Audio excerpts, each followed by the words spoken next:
Hello అండి, అందరికీ నమస్తే. నేను మీ అంజలి. వెల్కమ్ టు అవర్ ఛానల్ రుచుల సంగమం. ఈరోజు వీడియోలో మస్క్ మిలన్ తర్బూజా జ్యూస్ రెసిపీ చూద్దామండి.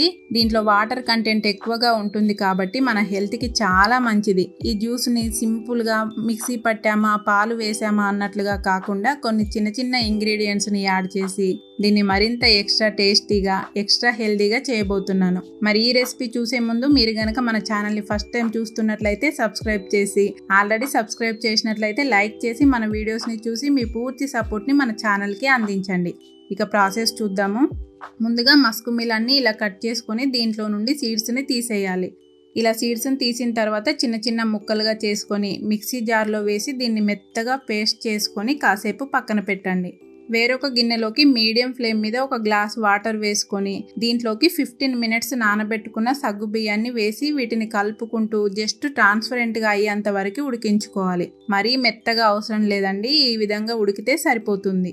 ఇప్పుడు వీటిని పక్కకు తీసుకొని ఇలా ఫిల్టర్ చేసి వీటిపైన కూల్ వాటర్ని వేసి కాసేపు పక్కన పెట్టండి. వేరొక బౌల్లోకి 2 స్పూన్ల కస్టర్డ్ పౌడర్ని వేసుకొని కొద్దిగా పాలను వేసి దీన్ని కూడా కలుపుకొని కాసేపు పక్కన పెట్టుకోవాలి. ఇప్పుడు మరొక గిన్నెలోకి మీడియం ఫ్లేమ్ మీద 1/2 లీటర్ పాలను వేసుకొని ఈ పాలు 2 పొంగులు వచ్చేంత వరకు మరిగించుకోవాలండి. పాలు ఈ విధంగా పొంగులు వచ్చిన తర్వాత దీంట్లోకి మనం కలిపి పెట్టుకున్న కస్టర్డ్ పౌడర్ని యాడ్ చేసుకోవాలి. దీన్ని ఇలా కలుపుకుంటూ చిక్కగా అయ్యేంత వరకు ఉడికించుకోవాలి. ఇది కాస్త చిక్కబడుతున్నప్పుడు దీంట్లోకి టేస్ట్కి సరిపడా షుగర్ని యాడ్ చేసుకోండి.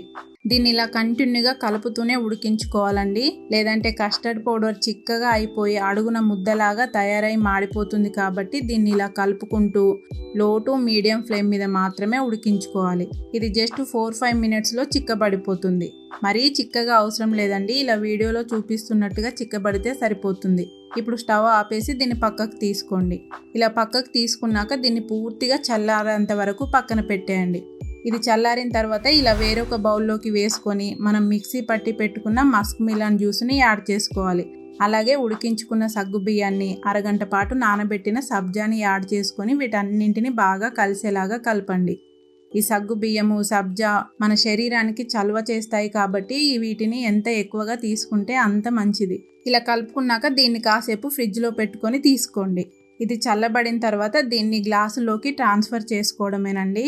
ఇది సగ్గు బియ్యము, సబ్జా గింజలు వీటన్నిటితో కలిసి చాలా టేస్టీగా ఉంటుంది. మనం కస్టర్డ్ పౌడర్ వేయడం వల్ల దీనికి మంచి చిక్కదనం కూడా వస్తుందండి. దీంట్లోకి ఇలా కాస్త డ్రై ఫ్రూట్స్ని యాడ్ చేసుకోండి. వేసుకోకపోయినా దీని టేస్ట్ ఎక్సలెంట్గానే ఉంటుందండి. అంతేనండి, ఎంతో సింపుల్ ఇంగ్రీడియంట్స్తో ఎంతో టేస్టీగా ఎంతో హెల్తీగా మస్క్ మిలన్ జ్యూస్ రెడీ అయిపోయింది. మీరు ఈ విధంగా ఒకసారి ఈ జ్యూస్ని ట్రై చేసి మీకు దీని టేస్ట్ ఎలా అనిపించిందో తప్పకుండా కామెంట్లో తెలియజేయండి. అలాగే మరిన్ని ఇలాంటి టేస్టీ అండ్ హెల్తీ రెసిపీస్ కోసం ఈ వీడియోని లైక్ చేసి మన ఛానల్ని సబ్స్క్రైబ్ చేసి పక్కన ఉన్న బెల్ ఐకాన్ని ప్రెస్ చేయండి. మీ ఫ్రెండ్స్, రిలేటివ్స్, తెలిసిన వారందరితో షేర్ చేయడం మాత్రం మర్చిపోకండి. Thanks for watching.